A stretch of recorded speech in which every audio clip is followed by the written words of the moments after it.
할렐루야. 아멘.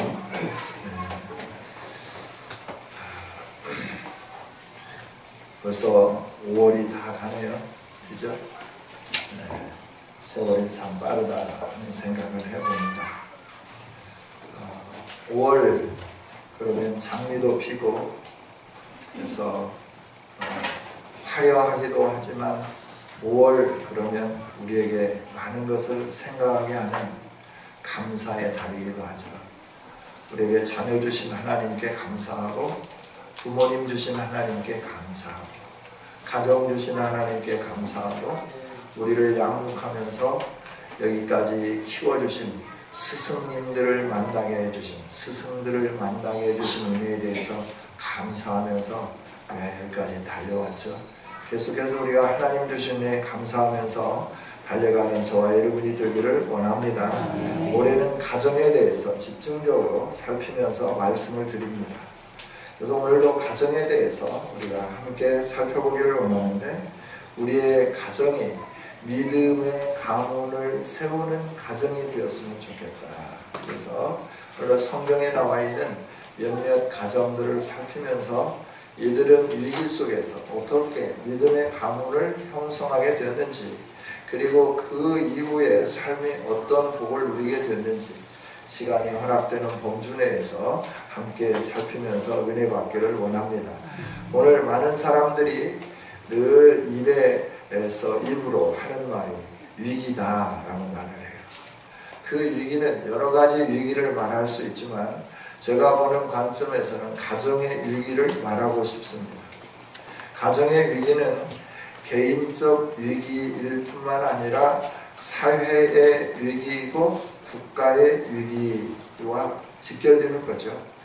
또한 가정의 위기는 교회의 위기입니다. 따라서 우리는 이 가정의 위기를 극복하지 않으면 안 되는 거예요. 오늘 저와 여러분이 직면한 가장 큰 과제가 있다고 하면 이 가정을 세우는 거죠. 위기를 기회로 만들어서 우리의 가정을 아름답게 세우는 이 일에 우리가 진력해 가야 되는 거죠. 그러기 위해서 우리는 성경 안에서 성경의 가정들은 믿음의 가문을 어떻게 세웠나 우리가 살피면서 우리도 그 뒤를 따라 살아간다고 하면 우리의 가정도 믿음의 가문으로 세워지는 은혜가 주어지게 될 줄 믿습니다. 우리로부터 시작하여서 이 위기의 가정을 세워가는 이 위기의 과정, 위기를 극복해가는 이 운동들이 우리부터 시작해서 전 세계로 흘러가는 이런 역사가 나타나기를 주님의 이름으로 축복합니다. 네. 이 가정의 위기는 왜 닥쳤느냐 그러면 사회의 흐름에 편승하기 때문에 이 가정의 위기가 닥친 거예요. 사회는 어떤 흐름이 이 사회를 지배하고 있기에 우리에게 이런 가정의 위기라고 하는 시대적 부산물을 우리가 안게 되었는가라고 하는 거죠. 우리가 살고 있는 이 시대는 신자유주의 시대예요. 신자유주의. 신자유주의라고 하는 것은 국가의 권력이 과거에는 이렇게 사회를 지배했어요. 그래서 국가의 권력으로 인해서 경제도 국가가 지배해가지고 이렇게 저렇게 움직였는데 이제 신자유주의가 들어오면서부터 국가의 권력이 이 시장 개입을 하지 못하게 만드는 거예요. 그래서 국가가 시장 경제를 조절하려고 하면 왜 너가 조절하려고 하냐? 우리가 알아서 하겠다라고 하는 거죠. 그래서 시장의 기능 그리고 민간이 이 시장의 기능을 사람들이 자유로이 활동할 수 있도록 하는 이것을 중시하는 시대, 이게 바로 신자유주의 시대다라고 말할 수 있어요. 신자유주의 시대는 70년대부터 시작되어서 수정자본주의가 발전하면서부터 이렇게 신자유주의가 형성되게 된 거죠. 뭐 신자유주의에서 수정 자본주의가 뭐냐 이런 걸 또 경제 시간도 아닌데 다 말씀을 드리면 여러분들이 굉장히 야 이거 내가 말씀드리고 왔는데 이런 거 하느냐 그럴 것 같아요. 그래서 준비는 했지만 다 생략하도록 하겠어요. 그러면서 우리가 신자유주의에 살고 있는데 이 신자유주의가 우리에게 가져다 준 건 뭐냐면 경제적 그 노예가 되게 만들어 버린 거예요. 신자유주의로 인해서 우리에게 파고 들어온 게 뭐냐면 돈의 힘이 우리를 지배하게 만들어 버렸다라고 하는 거예요. 그래서 이 신자유주의에서 가장 힘 있는 게 뭐냐 그러면 정치 권력도 아니에요. 어떤 세상의 권세도 아니에요. 돈이면 모든 게 다 되는 거예요. 그래서 돈이면 다 된다라고 해서 무슨 게이트, 무슨 사건 이러면서 자꾸 우리에게 이렇게 무슨 게이트 사건 그러잖아요. 누구 문 거기에 보면 다 돈으로 뭔가 외국의 수출기를 열고 공장의 문을 열고 외국에 가서 뭘 건설할 수 있도록 하고 이런 일들을 국가의 권력과 함께 결탁하면서 이 일들을 행했다라고 하는, 그래서 사람들이 돈이면 다 된다라고 생각하는 이런 생각, 사고, 여기에 지배되어서 살아가고 있는데 이게 바로 신자유주의가 우리에게 가져다 준 영향력이다라고 하는 거죠. 그래서 이 신자유주의는 경제적 제국주의라고 말할 수 있어요. 자유를 말하지만 경제에 의해서 억압되는 시대라고 말할 수 있죠. 그래서 우리 모두는 이 경제 제국주의의 노예가 되었다라고 평가할 수 있을 것 같습니다. 내가 자유롭게 사는 것 같지만 돈의 노예가 되어 있는 거예요. 돈의 얽매여 있는 거예요. 그래서 돈에 의하여 이끌리는 삶을 사는 거예요. 내가 누구인지, 내가 무엇을 위해서 살아야 하는지, 내가 살고 있는 삶이 정당한지 그렇지 않은지 이런 걸 평가하고 여기에서부터 내가 가야 할 길을 바르게 찾아서 정로를 걸어가기 이전에 돈이 움직이는 대로, 돈이 요구하는 대로 내가 움직이는 노예가 되어버린 이런 시대를 저와 여러분이 살면서 이 신자유주의 시대에 의하여서 가정이 자꾸 붕괴되고 있다라고 합니다. 옛날은 어려워도 가족이 함께 힘을 모았어요. 그래서 형이, 누나가 희생을 하면서 동생들의 뒷바라지를 했어요. 자녀들이 희생을 하면서 부모의 뒷바라지를 했어요. 부모님들이 희생을 하면서 자녀들의 그 미래를 위하여 뒷바라지를 했어요. 내게 있는 돈, 또 내가 가지고 있는 여러 가지 그것들을 다 팔면서 자녀들을 위하여 이 모든 것들을 희생했다라고 하는 거죠. 여러분, 맞이가 되어서 공부하고 싶지만 동생을 위해서 산업의 일선에 나가서 그 일들을 하면서 졸음 속에서 바느질을 하다가 이 바늘에 의하여 손을 찔리고, 재단을 하다가 칼에 손가락을 잘리고, 또 여러 가지 일들을 하면서 이 장애를 입은 우리의 형님들이 계시잖아요. 저희 시대, 우리 이 시대의 그 상황이 바로 그런 상황이었던 것 같습니다. 그러나 지금은 그게 아니에요. 다른 사람을 위해서 희생하는 게 아니라 내가 그 제국주의의 노예가 되어서 내가 스스로 그 어떤 것들을 쟁취하려고 하면서 우리는 노예가 되어서 살아가는데, 경제의 노예가 되어서 거기에 동원되어서 학대와 고통과 신음 가운데 살고 있다라고 하는 거예요. 그래서 젊은이들이 3가지를 포기했다 그래서 3포 시대다, 5가지를 포기했다 그래서 5포 시대다라고 하는 거예요. 지금은 5포를 뛰어넘어 가지고, 5포는 자정에 불죠, 정오에 불죠. 예. 여러분 5포에 대해서 아시는 분 계세요? 12시가 되면 옛날에 5포 불었어요.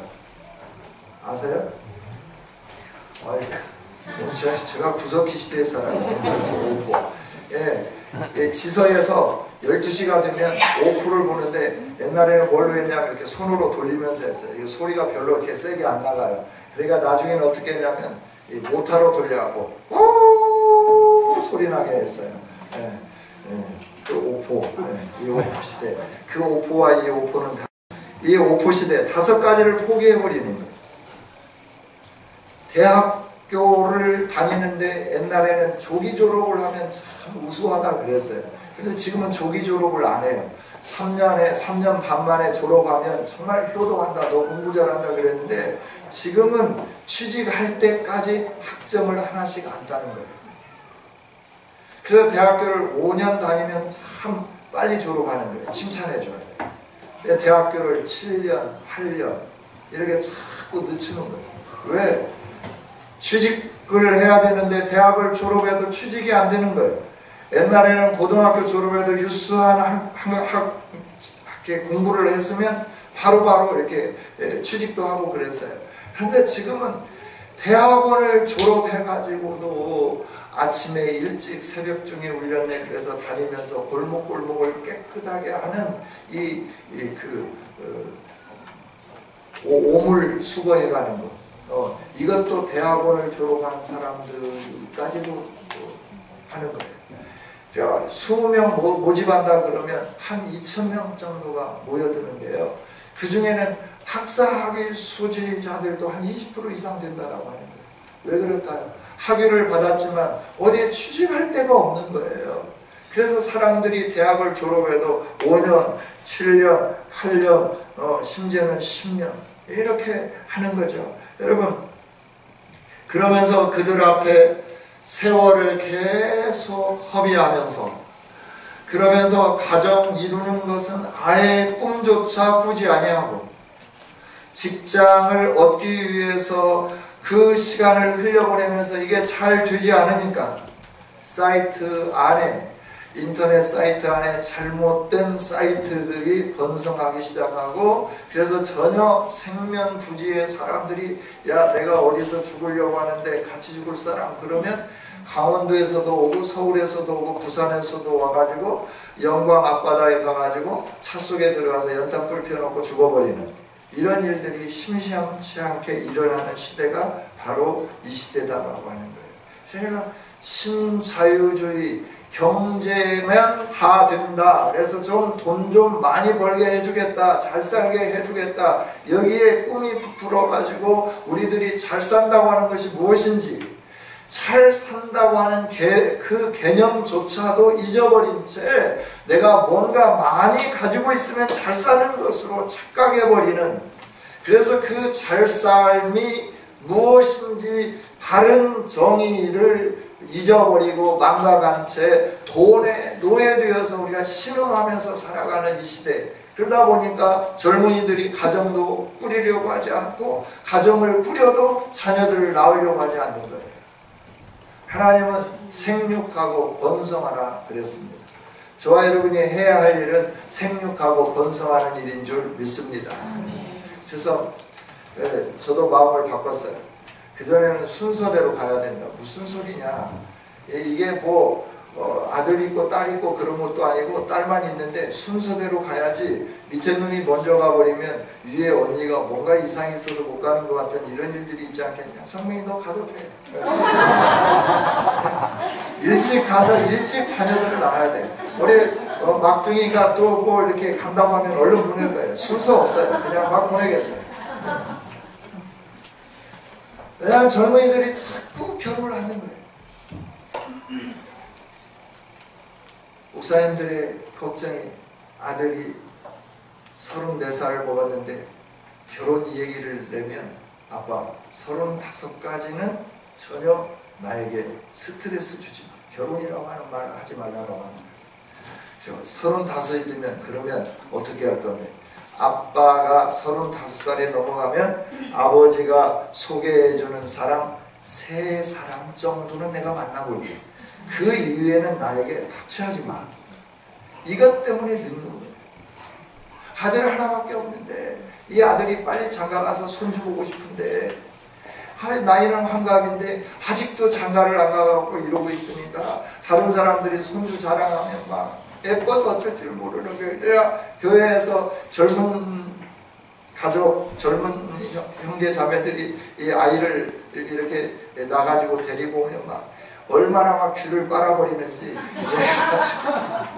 아이들이 고통스러워한다고요.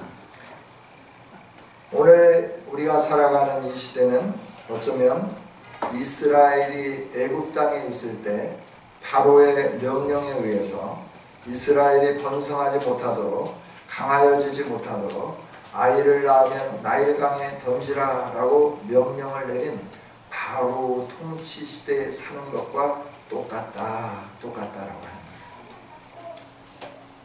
이런 어려움 속에서도 우리는 꿋꿋이 하나님의 명령을 존중하며 우리들의 생명에 위협이 있음에도 불구하고 어려움이 우리에게 다가온다고 하는 사실을 우리가 알고 있음에도 불구하고 우리는 자녀들을 낳아야 되고 하나님의 사람으로 자녀들을 키워내야 되고 자녀들로 하여금 계속해서 하나님의 영광을 위하여 일할 수 있는 사람들로 세우는 부모가 되어야 되고 우리 가정이 되어야 할 줄 믿습니다. 이 바로의 순엄한 명령 앞에서도 아들을 딸을 낳고 신앙으로 키웠던 사람이 있죠. 아브람 요게벳이라고 하는 사람이에요. 레위 지파의 사람이죠. 이 사람은 위험 속에서 처음에 미리암은 남자아이가 아니기 때문에 그냥 낳았던 것 같아요. 그러나 아론과 모세를 낳을 때, 특히 모세를 낳을 때는 남자아이가 낳으면 어떻게 하냐면 스스로 부모가 죽여야 됩니다. 그러지 않으면 너희 가정을 진멸하겠다라고 하는 거죠. 그래서 자기가 살기 위해서 자녀들까지 어떻게 해야 되냐면 자기 손으로 죽여야 하는 비극적인 시대에 살았던 사람이에요. 그러나 그 위험 앞에서도 믿음을 가지고 믿음을 지키면서 아이를 낳고 그 아이를 키워서 하나님 나라의 위대한 지도자로 세운 이 아름다운 가정, 우리도 이 사회적인 위기가 닥친 이 어둠 속에서 사회적 어둠을 뚫고 아므람과 요게벳처럼 이 사회의 어둠을 비추는 믿음의 가정들로 신실하게 세워져 가기를 주님의 이름으로 축복합니다. 오늘 말씀을 통해서 보면 하나님 앞에서 바울 사도가 디모데를 향하여 내가 너를 밤낮 쉬지 않고 생각한다. 내가 깨끗한 양심으로 너에게 고백하는데 내가 조상적부터 어릴 적부터 섬겨왔던 그 하나님 앞에 너를 위해서 기도하고 너를 이렇게 생각하면 너무나 감사하고 그래서 하나님 앞에 계속 기도하면서 너 보기를 기뻐하고 너의 눈물을 생각하면서 내가 기도한다 라고 하는 거예요. 기도하는데 왜 기도하느냐? 그럴 때 너의 믿음, 너의 속에 있는 거짓이 없는 믿음 때문에 나는 너를 생각할 때마다 눈물 나고 너를 생각할 때마다 감사하고 너를 생각할 때마다 보고 싶고 너를 생각할 때마다 내가 기도하지 않을 수 없다라고 고백하는 거예요. 이런 위기의 상황 속에서 우리의 가문은 믿음의 가문으로 세워져야 할 줄 믿습니다. 저와 여러분의 가정은 믿음과 생명을 지키는 가정이 되어야 할 줄 믿습니다. 여러분, 정말 우리가 생명을 지켜내지 않으면 안 됩니다. 요즘 사람들은 자녀 하나를 키우는데 돈이 얼마 들어가느냐, 그래서 몇 억이 들어간다. 유치원부터 대학교까지 몇 억이 들어간다. 그래서 그 돈을 내가 벌어서 자녀를 가르치느니 차라리 그 돈을 벌어서 내 인생을 내가 즐기다가 죽겠다. 그래서 자녀들을 안 낳는 거죠. 이게 오늘 현실 아닌가요? 그래서 자녀가 생겨도 자꾸 낙태하게 되는 거예요. 자녀가 생기지 않도록 피임을 하면서 살아가게 되는 거예요. 이건 하나님의 뜻을 거스리는, 하나님의 마음을 아프게 만드는 아주 잘못된 일이라고 하는 것을 우리는 꼭 생각해야 합니다. 하나님은 우리에게 주신 명령이 있다고 하면 너가 이 모든 것을 다 다스리는데 내 권위를 너에게 주겠다. 내 권위를 가지고 이 세상 자연 만물을 다스리면서 살아라. 그러면서 너는 생육하고 번성해라. 땅에 충만해라 라고 말씀합니다. 여러분, 저와 여러분이 믿음의 삶으로 이 세상에 충만할 수 있도록 생육하고 번성하는 아름다운 삶을 살아야 할 줄 믿습니다. 조금 전에 언급했던 아므람과 요게벳, 노예로 살고 있는 상황입니다. 왕의 명령을 어기면 그의 생명이 위협을 받는 시대입니다. 그래서 대부분 많은 사람들이 가정의 생명을 지켜내지 못했습니다. 나일강에 던지면서 악어의 밥이 되게 만들어버린 그런 시대를 살았습니다. 그런데 하나님의 말씀을 소중하게 여겼던 이 가정은 자기에게 주어진, 가정에 주어진 하나님의 선물인 생명을 지켜냈어요. 자기 생명과 맞바꾸면서 지켜냈다라고 하는 거예요. 여러분, 우리 가정이 이처럼 하나님의 말씀에 의하여서 생명을 지켜내는 아름다운 가정이 되어야 할 줄 믿습니다. 그래서 우리 자녀들에게도 가르쳐줘야 되는 거예요. 생명은 하나님이 주시는 거예요. 하나님이 주시는 생명을 우리의 힘으로 이렇게 저렇게 해서는 안 된다라고 하는 거예요. 혹시 여러분들이 이렇게 여러 가지 것 때문에 이 생명을 주시는 하나님 앞에서 이렇게 저렇게 하면서 이런저런 일들을 행했다고 하면 회개하는 이런 시간이 되었으면 좋겠어요. 나라의 정책은 시대에 따라 바뀝니다. 저희가 결혼했을 때는 둘째도 보험을 적용을 안 해줬어요. 의료비 적용을 잘 안 해줬어요. 그래서 둘째 날 때도 병원에 갈 수도 없었지만 하나님이 또 은혜를 베풀어 주셔서 병원 가지 않고도 순산할 수 있도록 베풀어 주셨죠. 셋째, 넷째는 더 그랬죠. 그러나 하나님의 은혜 속에서 모든 일들을 행해왔고 지금까지 살아왔어요. 하나님은 계속해서 우리로 하여금 믿음으로 살기를 원하고 계십니다. 이런 세상에 편승해서 살지 않는 아름다운 성도들이 되기를 원합니다. 세상은 말아요. 생명은 하나님이 주시는데 너희가 임의대로 행해라라고 말하는 거예요. 임의대로 행한다고 하는 것이 무엇일까요? 네가 왕이 되라라고 하는 겁니다.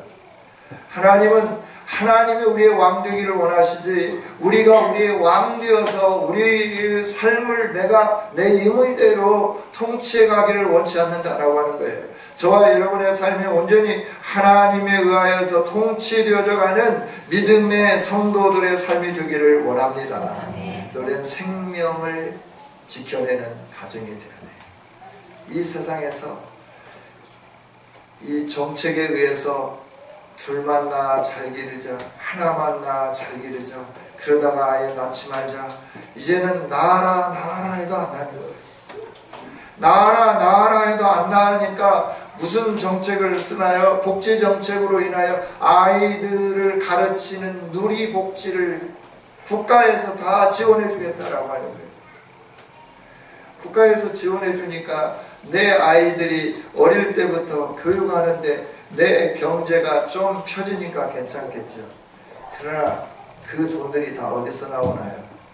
내가 쓴 간접세와 함께 내가 얻은 소득세가 그리 다 들어가게 되는 거예요. 결국은 내가 내 돈 내고 내가 가르치는 거예요. 우선 볼 때는 내가 돈을 안 내니까 내가 돈을 하나도 안 내는 것처럼 여겨지지만 여러분들이 아이스크림 하나를 사 먹어도 세금이 있어요. 간접세라고 하는 거예요. 버스를 타도 거기에 세금이 있어요. 간접세라고 하는 거예요. 이런 모든 세들 가운데 교육세가 들어가 있는 거예요. 그 교육세를 모아가지고 여러분들에게 유익을 주기 위하여서 복지 예산으로 세워가지고 누리가정에 복지 정책으로 다 100% 중앙정부에서 지원해 내겠다라고 하는 거예요. 중앙정부에서 그것들을 지원해 주려고 하니까 지방정부에 주어야 할 세제 혜택을 주지 않는 거예요. 다 중앙정부로 끄집어 가는 거예요. 그렇기 때문에 지방정부는 점점 더 어려워질 수밖에 없어요. 여러분, 지방경제가 활성화되고 우리가 살고 있는 광주 땅이 잘 살 수 있도록 되는 것은 중앙정부에서 가져가는 그 세금이 줄어져야 되는 거예요. 많은 세금이 다시 지방정부로 소유되게 만들어서 지방정부에서 그 재정을 가지고 활용할 수 있도록 해야 지방정부가 잘 살게 되는 거예요. 그래서 여러가지 기간산업도 국가에 의존하지 않으면서 우리가 필요한 것들을 행해갈 수 있는 이 일들을 행해가게 되는데 이런 일들이 안 되는 거예요. 이렇게 복지정책을 활용하면서 나아라 해도 나지 않는 거예요. 두 사람이 결혼했으면 적어도 2명을 낳으면 본전이에요. 3명을 낳아야 하나 더 낳은 거예요. 4명 정도는 낳아야 그래도 두 사람이 결혼해서 제대로 된 그 번성의 일들을 감당해 가는 거예요. 그러나 요즘 그렇게 낳으려고 하지 않죠. 결혼 연령이 점점 늦어지고 점점 늦어지면서 자기가 살 집을 마련하고 난 다음에 모든 일을 하려고 하니까 이게 안 되는 거예요. 옛날 우리 부모님들은 젖방살이 하면서도 한 칸 방에서 살면서도 자녀들을 낳았어요. 한 명만 낳은 게 아니라 우글우글 낳죠. 그래서 방 하나에서 여럿이 이불 덮고 자면서 싸우기도 하고 네가 가운데서 잔다, 네가 가운데서 잔다 그러면서 돌아가면서 했는데 형이 실컷 가에서 잔다고 해놓고 잠잘 가운데 들어와서 자는 거예요. 동생들 너네 밖에 나가서 자라고. 그러면서 밤새 이불을 가지고 자고 다니면서 싸우고 뒤척이고 이런 삶을 살았잖아요. 그 정신이 오늘 이렇게 개척정신으로 인해서 우리 사회를 잘 살게 만드는 원동력이 된 줄 믿습니다. 앞으로 가서는 걱정이 돼요. 이렇게 부유하고 편안함 속에서 아무 일도 하지 않고 손 하나 깐딱하지 않아도 부모들이 다 알아서 먹여주고 입혀주고 재워주고 자기가 나가서 활동할 시간이 되었음에도 불구하고 그냥 집안에 있어도 집에서 다 알아서 해주는 이 시대, 이 사람들이 성장해서 이 사회의 주역이 되었을 때 다른 사람들이 알아서 해주기를 원하고 자기 손가락을 하나도 까딱하지 않으면 이 나라 국방은 어떻게 되며 경제는 어떻게 될 것이며 교육은 어떻게 될 것이며 생각만 해도 아찔아찔하는 거예요. 참이 안 와요. 그러니까 하나님께 기도할 수밖에 없는 거예요. 여러분, 우리의 가정이 믿음의 가정으로 세워진다고 하는 거 얼마나 소중한 일인지 우리가 다시 한번 깨닫고 인식하면서 우리의 가정을 믿음의 가정으로 세워가는 복 있는 성도들이 되어지기를 원합니다. 할렐루야. 그렇습니다. 이 믿음의 가정은 생명을 지키는 가정이에요. 요게벳처럼 생명을 지켜야 되는 거예요.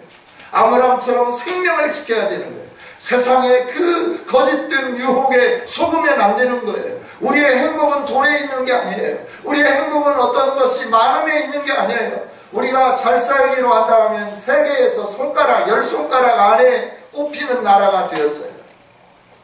그래서 아무리 이렇게 제거하고 저렇게 제거해도 G20 안에는 우리가 들어가는 거예요. 세계에 150개 정도 되는데 그 중에서 20등 안에는 우리가 들어간다라고 하는 거예요. 그래서 G20 회의할 때, 정상회의를 할 때 우리나라가 꼭 참석하게 됩니다. G7까지는 아직 그 서양의 콧대 높은 사람들이 우리를 넣어주지 않기 때문에 자기들보다 잘 살지만 넣어주지 않기 때문에 G7 안에는 들어가기가 좀 어렵지만 G10 하면 우리나라가 들어가게 됩니다. 이 정도 풍요롭게 사는데 우리가 행복합니까? 행복이라고 하는 건 물질에 있는 거 아닙니다. 행복이라고 하는 것은 어떤 것을 갖고 갖지 않음에 있는 게 아닙니다. 행복이라고 하는 것은 하나님으로부터 주어지는 것인 줄 믿습니다. 그래서 하나님이 은혜 주시고 평강 주시기를 원하노라라고 기도해라라고 말씀한 것이 그런 차원에서 나타나는 거예요. 어떤 걸 많이 가져서 행복하다고 하면 많이 가진 사람들은 행복해야 될 건데 그 사람들에게 물어보면 행복하지 않다라고 하는 거예요. 행복지수를 따지면 어떻게 방글라데시가 1등을 할 수 있겠습니까?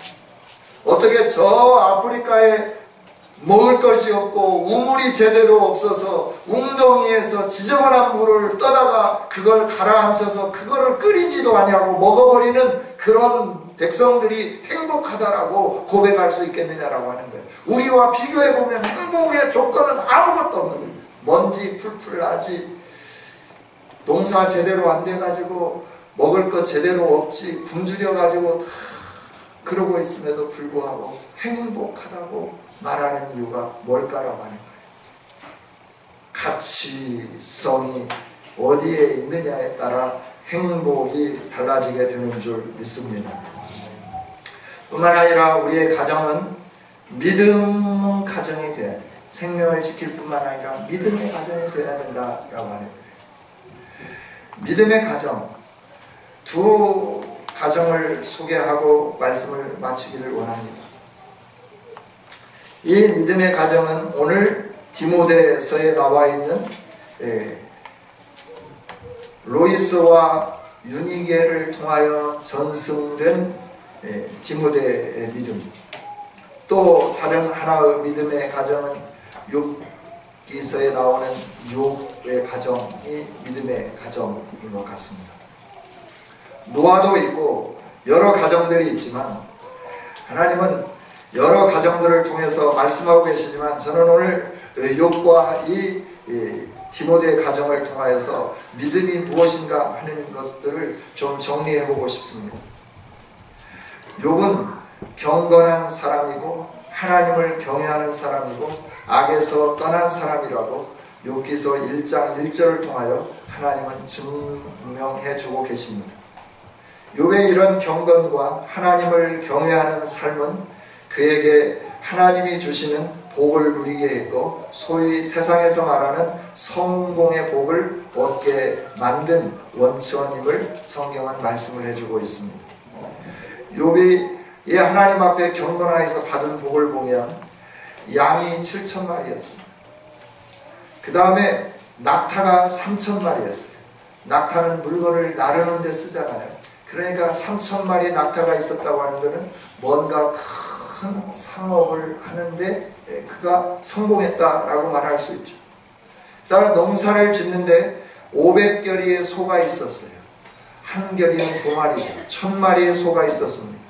또 500마리의 암나귀가 있었습니다. 농사하는데 필요한 것들이죠. 나귀는 물건을 농사하는데 쓰는 것들이죠. 자녀들이 있었어요. 자녀들도 많이 있었어요. 이 모든 것들이 경건하고 정직하고 하나님 앞에서 악을 버리면서 산 삶으로서 얻은 그런 복이죠. 하나님은 이런 눈에 보이는 물질적이고 가시적인 복과 함께 자녀의 복이 하나님께서 주시는 복의 우선순위라고 하는 것을 신명기를 통해서 분명하게 말씀을 해주셔요. 그래야 자녀도 많았고 또 이처럼 양도 많고 낙타도 많고 소도 많고 나귀도 많고 이 많은 것들을 얻었다고 하는 것은 욥이 하나님이 주시는 큰 복을 누린 사람이었다라고 하는 거예요. 그런데 욥은 이렇게 큰 복을 누리면서 자기만 하나님 앞에 온전하고 정직하고 하나님을 경외하고 악에서 떠난 삶을 사는 게 아니라 자녀들까지도 하나님 앞에서 정직하고 온전하고 악에서 떠난 삶을 살 수 있도록 매번 그들에게 그 훈련을 시키는 것을 보게 됩니다. 욥의 자녀들은 생일이 되면 자기 형제들을 모아서 잔치를 베풀었습니다. 밤새 잔치를 끝내고 나면 욥은 그 다음날 아침에 모든 자녀들 그 하나하나 아들이든 딸이든 다 데려다가 하나님 앞에 번제를 드리면서 속죄의 제사를 드려줬습니다. 이것을 통하여서 욥은 자녀들이 잔치하는 동안 혹 행여라도 자기도 모르는 사이에 틈타고 들어온 세속적인 생각이나 세속적인 어떤 영향력에 의하여 그들이 세속에 물들지 않도록 하나님 앞에 거룩하고 경건하게 세우는 이 일들을 그들이 잔치할 때마다 했다라고 하는 거예요. 하나님 앞에 절기를 지킬 때 행하는 것은 물론이고 그가 잔치하고 난 다음에 특별히 이 일들을 행하면서 너희가 하나님 앞에서 악에서 떠나고 정직하고 온전한 삶을 사는 것이 너희의 복이다라고 하는 것을 욥은 강조하고 가르치며 그들을 믿음으로 훈련시켰다라고 하는 거예요. 여러분, 가정의 부모는 가정 성소의 제사장들인 줄 믿습니다. 그래서 제사장인 부모는 제사장이 하나님 앞에 더 엄격하게 거룩하게 살았던 것처럼 오늘 우리 부모된 자들은 더 엄격하게 하나님 앞에서 거룩하게 살아야 하는 겁니다. 뿐만 아니라 우리 자녀들을 하나님 앞에 거룩하고 경건하게 살도록 지도하고 인도하는 삶을 우리가 놓쳐서는 안 된다라고 하는 거예요. 하나님 앞에 믿음으로 살 수 있도록 욥의 자녀들이 성장하여서 각자 자기 집을 가졌다라고 하는 것은 출가했다라고 하는 겁니다. 출가한 이런 상황 속에서도 욥은 어떻게 했느냐 그러면 그 자녀들이 모여서 잔치하면서 혹시라도 악한 생각을 가지고 하나님 앞에서 떠난 경건치 못한 일들이 있었는지 그걸 가지고 하나님 앞에 제사하면서 번제를 드리면서 속죄제물을 드리면서 하나님 앞에 어떻게 온전하게 살아야 되고 거룩하게 살아야 되고 경건하게 살아야 되는가 하는 부분들을 어릴 적부터 훈련을 통하여 가르치고 또 가르쳤다라고 하는 거예요. 오늘 우리의 가정이 정말 성소가 되도록 우리 부모된 자들은 자녀들에게 하나님 앞에 온전하게 서갈 수 있도록 거룩하게 살 수 있도록 경건하게 살 수 있도록 가르치고 지도하는 저와 여러분이 되어야 할 줄 믿습니다. 이게 진짜 믿음으로 세워진 가정입니다. 또 믿음으로 세워진 가정은 이 믿음은 당대에 끝나서는 안 된다라고 하는 것을 오늘 본문은 가르쳐주고 있어요. 우리의 부모님이 신앙생활을 잘했으면 나도 신앙생활을 잘해야 되는 거예요. 그리고 내 자녀들도 신앙생활을 잘할 수 있도록 가르쳐줘야 되는 거예요.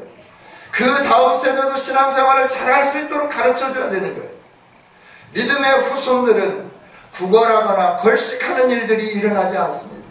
믿음의 후손들은 하나님이 잘 되게 하게 해 주십니다.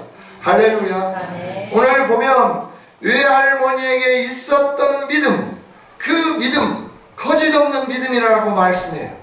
이는 내 속에 거짓 없는 믿음이 있는데 이 믿음, 거짓 없는 이 믿음은 먼저 너희 외할머니에게 있었다. 그 믿음이 너희 어머니 속에도 있더니 이제 너희 속에도 있는 줄을 내가 확신한다 라고 고백하고 있는 것을 보게 됩니다.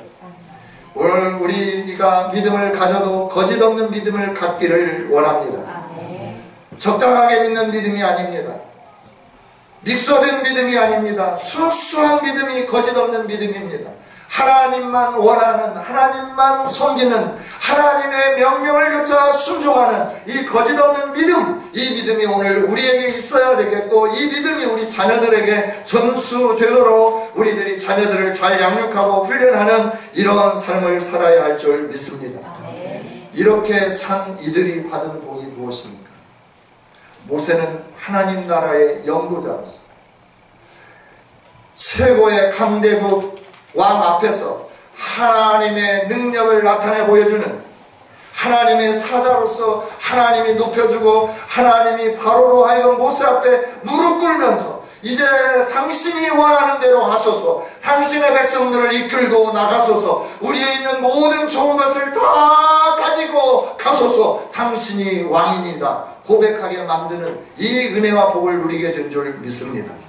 생명을 지키며 믿음으로 자녀들을 양육했을 때 그 믿음으로 양육된 자녀는 하나님 나라에 위대하게 사용될 뿐만 아니라 세상의 권세가, 세상의 부가, 세상의 명예가 그 앞에 무릎 꿇는 이 영광을 얻게 해주셨다 하는 겁니다.